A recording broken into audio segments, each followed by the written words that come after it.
Hi weavers, welcome to my channel. అందరూ ఎలా ఉన్నారండి? బాగున్నారా?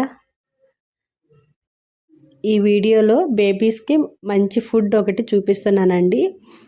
ఇది సబుదానాతో మనం ప్రిపేర్ చేస్తున్నాము. ఇది డైలీ పెట్టినా మంచిదేను. ఇంకా వీక్లీ ట్వైస్ థ్రైస్ అలా పెట్టినా కూడా కొంచెం లావుగా వస్తారు. సన్నగా ఉన్న పిల్లలకి లావుగా వస్తారు. సో ఎలా చేస్తానో చూపిస్తాను. మనము పెసరపప్పు ఒక 2 స్పూన్స్ కానీ 3 స్పూన్స్ కానీ ఎక్కువ వేసుకున్నా పర్లేదు. ఇలా బాగా వాష్ చేసి మనం సోక్ చేసుకోవాలి. ఒక 15 మినిట్స్ ఇలా సోక్ చేసామంటే సరిపోతుంది. తర్వాత సబ్బియ్యము, సబుదానా అంటారు కదా, ఇవి మనం పెసరపప్పు ఎంత క్వాంటిటీ తీసుకున్నామో అంతకంటే ఇంకొంచెం ఎక్కువ క్వాంటిటీ తీసుకొని ఇవి కూడా మనం ఫస్ట్ మనం బాగా వాష్ చేసేసి కొంచెం సోక్ చేయాలి. అట్లీస్ట్ ఒక 15 మినిట్స్ సోక్ చేసాము అంటే, ఇలా ప్రెస్ చేసాము అంటే చూస్తున్నారు కదా ఇలా వచ్చేస్తుంది. అంటే ఇది బాగా నానిపోయి ఉన్నాయన్నమాట. తర్వాత ఇవి వేరొక బౌల్లోకి మార్చుకొని మనము స్టవ్ మీద పెట్టి ఈ సబ్బియ్యంని బాగా ఉడికించాలి. బాగా మెత్తగా ఉడికించాలి. మనం ఎక్కువసేపు నానబెట్టాము అంటే ఇవి తొందరగా కుక్ అయిపోతాయి.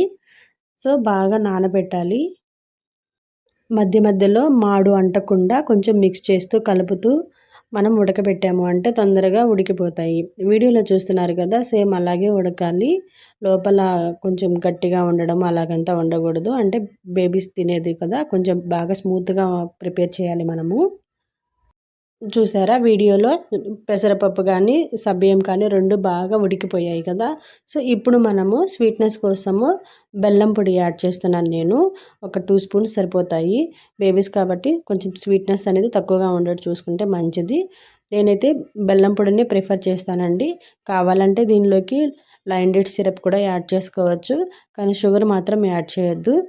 స్మాల్ బేబీస్ కాబట్టి నెమ్ము ఎక్కువగా ఫామ్ అవుతుంది షుగర్ యూజ్ చేస్తే. సో అందుకని నేను ఎప్పుడు కానీ బెల్లంనే ప్రిఫర్ చేస్తాను. ఇది ఆప్షనల్, మీ చాయిస్. ఇది ఇలా మిక్స్ చేసేసి దీన్ని కూడా మాడు అంటకుండా బెల్లం మొత్తం కరిగేటట్టు బాగా కలపాలి.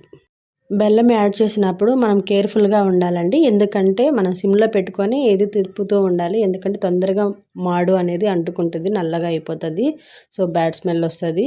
అది పిల్లలకి పెట్టాలంటే అన్ఈజీగా ఉంటుంది. ఇది బాగా కుక్ అయిన తర్వాత 1 కప్పు కవ్ మిల్క్ యాడ్ చేస్తున్నాను నేను.